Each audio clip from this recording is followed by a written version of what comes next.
I want to give you a word of encouragement. You have to begin to claim that you would never be broke a day again in your life. You have to claim this. Your mouth can speak blessings or curses, and you need to speak this over your life. It says, always remember that it is the Lord your God who gives the power to become rich, and he does it to fulfill the promises of your ancestors. This is God's promise. You will not lack a day again in your life. You have to have faith. See, faith is the currency of heaven.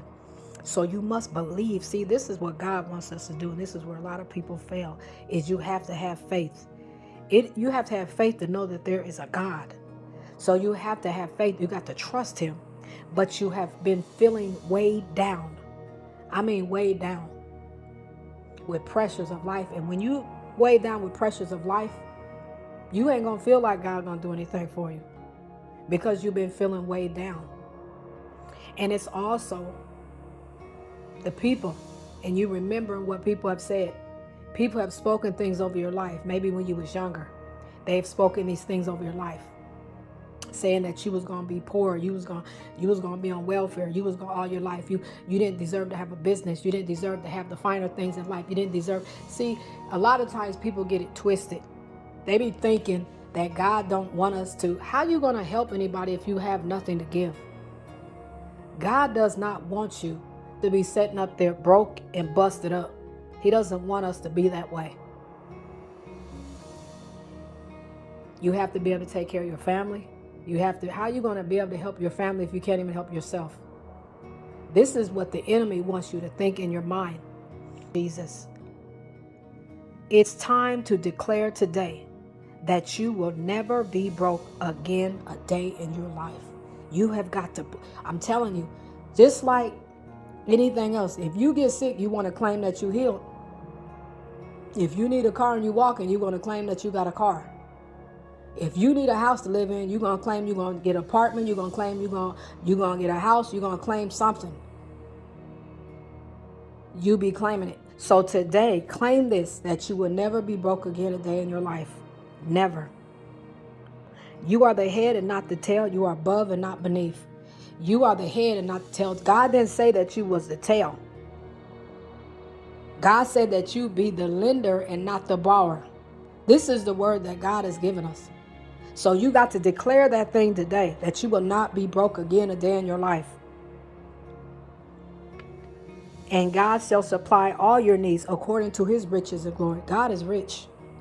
This is what, and here's what we came from. When we grew up in church, we was in churches that had holes in the ceiling because we was taught poverty.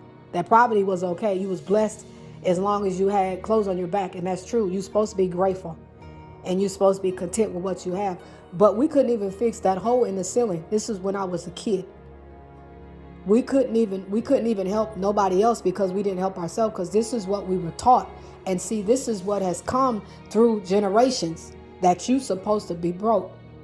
And this is not true. And so it makes people say, why should I even sow if I'm not going to get nothing back? Because it's your mindset.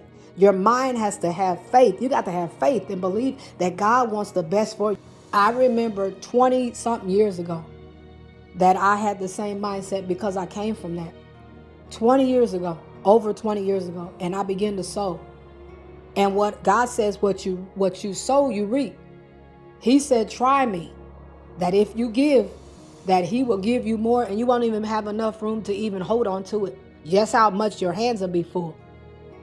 But a lot of times when you say this, people don't want to hear it. But what you sow is what you reap. And the reason why a lot of people don't sow, because they don't think it works.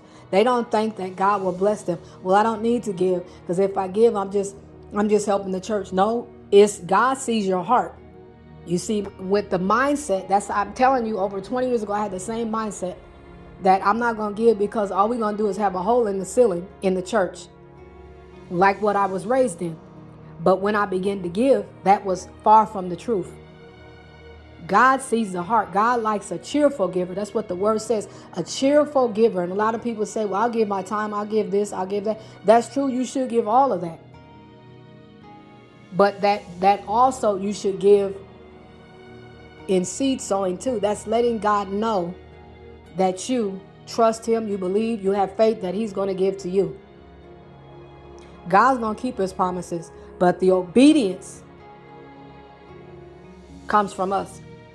I pray this message helps you. God bless you. Be blessed.